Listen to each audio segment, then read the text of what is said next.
like a normal teenage thing and nothing to worry about. But Kenna had called Elizabeth anyway, and the counselor said they should let Maisie express herself.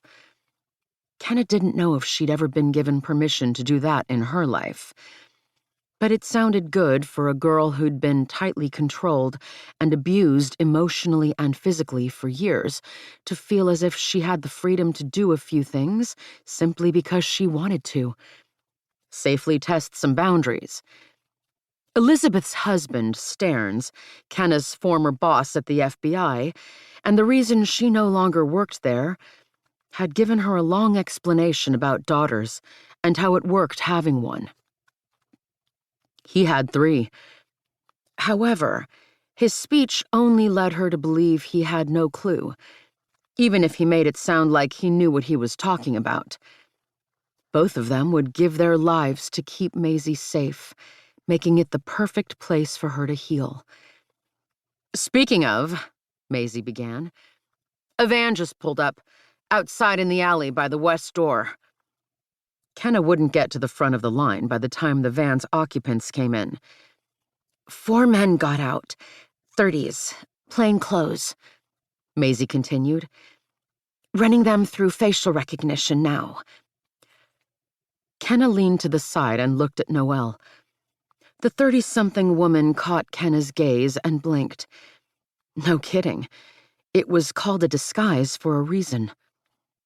Noelle shifted, and dark hair swung on either side of her face.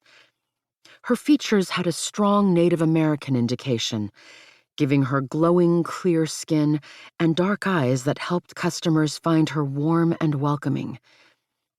The door into the bank swung open, and 3 men strode in, carrying rifles and duffels.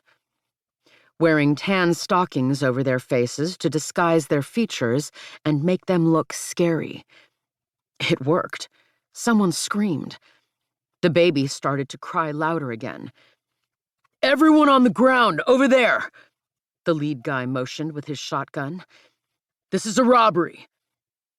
Everyone froze. Where is the 4th guy? A suited man ran for the door and got clocked on the head with the butt of a rifle. The crack of metal on bone made someone whimper. The man slumped to the ground in a heap. The first 2 gunmen through the door swung AR-15s around, while the other broke off to the side, brandishing a shotgun. Kenna pressed her lips into a thin line, pretending she'd frozen with the others. She knew exactly what they had come for, and it wasn't money. The guy in front of her swung around. She ducked behind his girth, knowing he wasn't tall enough to completely disguise her. Maisie said, "Hold." Kenna froze. Where was...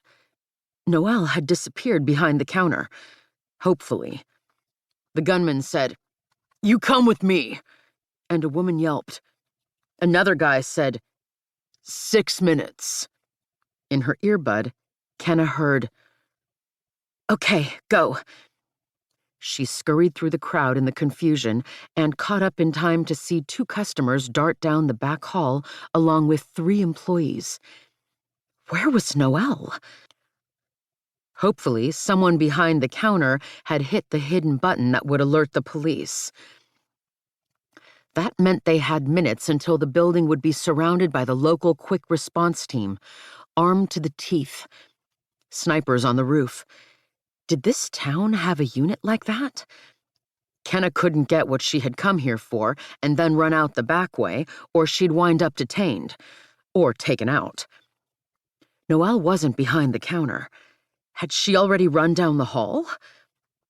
One of the men who'd run shoved an older woman, an employee, against the wall in the hallway and sprinted for the exit door at the end. A gunman appeared in the doorway, silhouetted from the bright noon sun outside. The 2 men stumbled to slow their sprint, realizing too late the threat ahead.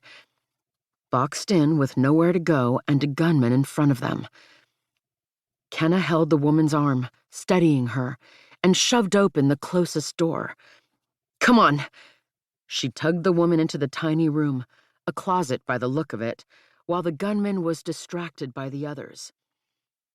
In her ear, Maisie